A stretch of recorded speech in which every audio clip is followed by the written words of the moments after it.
भारतीय दिव्यांग YouTube channel 1 2 3 दिव्यांग हैं हम, हारेंगे ना हम, दुनिया को दिखा देंगे हम में है कितना दम। दिव्यांग हैं हम, हारेंगे ना हम, दुनिया को दिखा देंगे हम में है कितना दम। दोस्तों, मैं हूं अमर और हाजिर हूं सुबह की ताजा तरीन खबरों के साथ। तो सबसे पहली खबर आ रही है सुप्रीम कोर्ट की तरफ से, लोन मोरेटोरियम पर अब और राहत नहीं। तो दोस्तों, पहली खबर है लोन मोरेटोरियम पर अब और राहत नहीं। दोस्तों, आपको बता दें कि लोन की ईएमआई का पेमेंट टालने यानी मोरेटोरियम के मामले में अब सरकार और ज़्यादा राहत देने के मूड में नहीं है। रिजर्व बैंक ने इस संबंध में शनिवार को सुप्रीम कोर्ट में एक हलफनामा दाखिल किया है। इसमें कहा गया है कि सरकार ने डिफरेंट सेक्टर्स को पर्याप्त राहत पैकेज दिया है। मौजूदा महामारी के बीच अब यह संभव नहीं है कि इन सेक्टर्स को और ज़्यादा राहत दी जाए। सुप्रीम कोर्ट में केंद्र के इस बयान के बाद उन लोगों को सबसे ज़्यादा झटका लगा है जो आगे भी मोरेटोरियम में राहत की उम्मीद कर रहे थे। तो क्या कहा है सरकार और रिजर्व बैंक ने? इकोनॉमी को होगा नुकसान। रिजर्व बैंक ने इस बात पर भी जोर दिया है कि सुप्रीम कोर्ट फाइनेंशियल पॉलिसीज के मैटर में हस्तक्षेप न करे। बैंक ने कहा कि जनहित याचिका के माध्यम से क्षेत्र विशेष के लिए राहत की मांग नहीं की जा सकती। सरकार के हलफनामे के मुताबिक 2 करोड़ तक के लोन के लिए ब्याज पर ब्याज यानी चक्रवृद्धि ब्याज माफ करने के अलावा और कोई राहत व्यवस्था करने पर देश की अर्थव्यवस्था को नुकसान और बैंकिंग सेक्टर को नुकसान हो सकता है। चलिए दोस्तों, बताते हैं आपको क्या था पूरा मामला। सुप्रीम कोर्ट ने यह टिप्पणी मोरेटोरियम के ब्याज पर ब्याज को लेकर दाखिल याचिका को लेकर की थी। केंद्र के रवैये पर कोर्ट ने की थी सख्त टिप्पणी। दोस्तों, बीते अगस्त के महीने में सुप्रीम कोर्ट ने मोरेटोरियम मामले में केंद्र सरकार पर सख्त टिप्पणी की थी। कोर्ट ने कहा था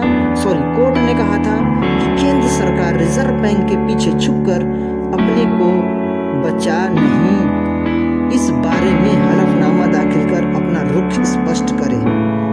और सुप्रीम कोर्ट ने क्या कहा था? सुनवाई के दौरान कोर्ट ने सरकार को फटकार लगाते हुए कहा था कि आप सिर्फ व्यापार में दिलचस्पी नहीं ले सकते, लोगों की परेशानियों को भी आपको देखना होगा। तो दोस्तों, ये था पूरा मैटर और सुप्रीम कोर्ट का क्या था रुख और सरकार की अपील।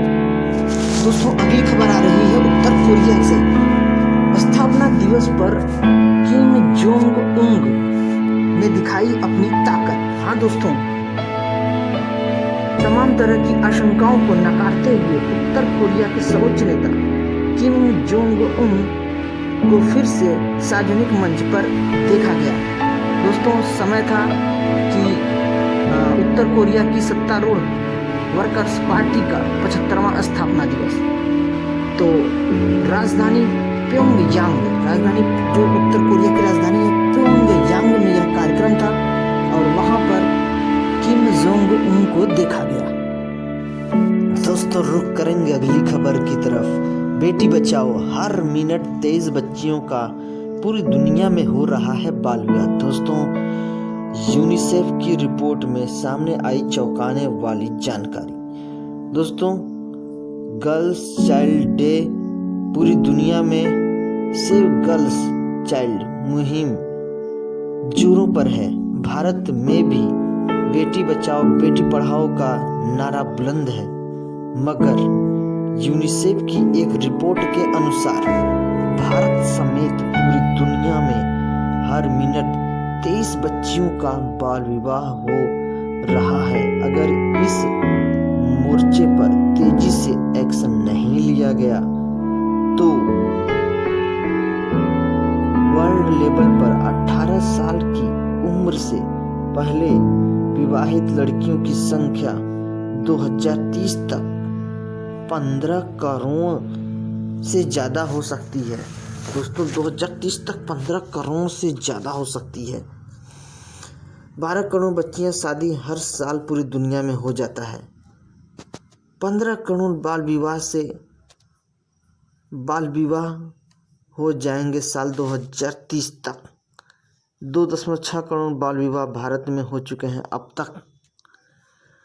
दोस्तों जबकि हम मना रहे हैं international day of the girl child.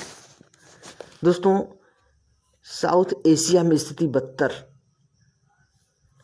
UNICEF के आंकड़े बताते हैं कि साउथ एशिया और बांग्लादेश में क्रमशः 22% और 59% लड़कियां ऐसी हैं जिनका क्रमशः 15 और 18 साल के एज में शादी होती है। चलिए दोस्तों आपको बता देते हैं यूनिसेफ का फुल फॉर्म है United nation international children emergency fund. और अब यहाँ पे हम लोग बात किए हैं इंटरनेशनल गर्ल्स चाइल्ड डे, तो इसकी भी सूचना आपको बता देते हैं इंटरनेशनल गर्ल चाइल्ड डे क्या है और कब इसकी शुरुआत हुई।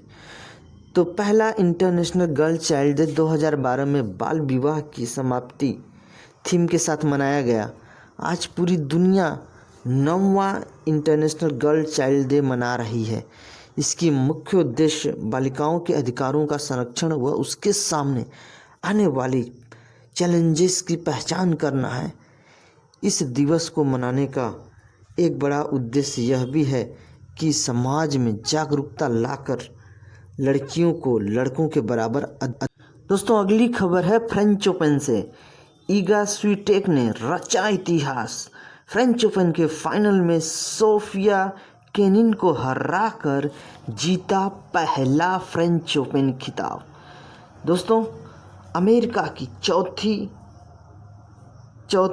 सीड सोफिया केनिन को फ्रेंच ओपन महिला सिंगल्स फाइनल में पोलैंड की 19 साल की खिलाड़ी ईगा स्विटेक ने हराकर इतिहास रच दिया है। ईगा स्विटेक का करियर में यह पहला ग्रैंड स्लैम खिताब है। पोलैंड की 19 साल की ईगा स्विटेक ने खिताबी मुकाबले में सोफिया केनिन को हराकर पहला फ्रेंच ओपन टाइटल जीतने का कमाल कर दिया है। यह खिताब जीतने वाली पोलैंड की पहली खिलाड़ी पुरुष या महिला, यानी अभी तक ना तो पुरुष ना ही महिला किसी ने भी इतने बड़े इनाम को यानी फ्रेंच ग्रैंड स्लैम को नहीं जीता था। तो दोस्तों ये नाम बहुत याद रखिएगा क्योंकि यहाँ से प्रश्न जरूर पूछता है ग्रैंड स्लैम से। तो फ्रेंच ओपन जीता है ईगा स्विटेक ने, जो है पोलैंड की, और पहली बार किसी महिला या पुरुष पोलैंड देश की ये प्राइज़ जीती है। तो दोस्तों इसी के साथ आज की क्लास समाप्त होती है। फिर मिलेंगे आपसे नेक्स्ट क्लास में। तब तक आप लोग अपना ध्यान रखिएगा, मस्त रहिएगा। वंदे मातरम। जय हिंद, जय भारत।